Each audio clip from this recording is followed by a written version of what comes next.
JoyToy has been hitting some crazy highs for me lately, but this one feels like they took every gothic Crusader Knight thing they could from Warhammer 40k and welded it into one amazing figure.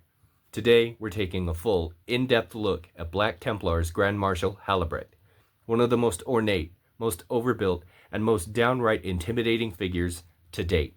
We're breaking down everything: the sculpt, the articulation, the paint, the accessories, everything, and whether or not this is worth the price that you'll pay to put this on your shelf.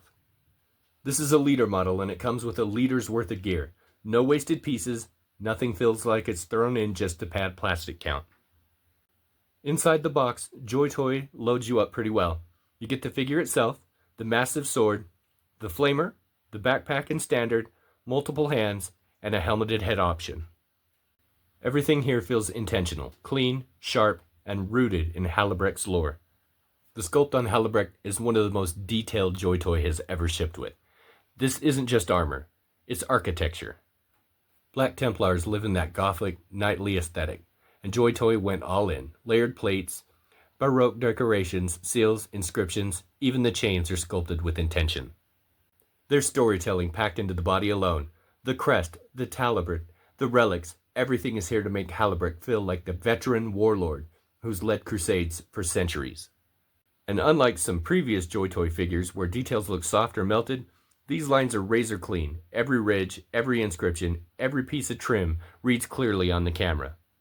The paintwork is where this figure really shines. You've got that classic Templar palette, deep black armor that absorbs the light, bright white tabard for that contrast, and that regal gold trim running like veins across the suit.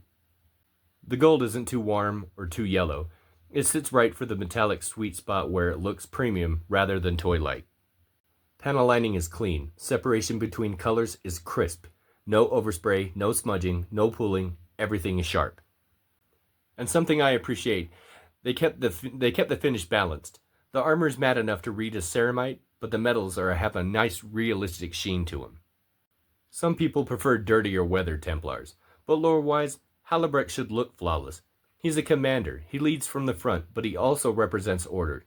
JoyToy nailed that look.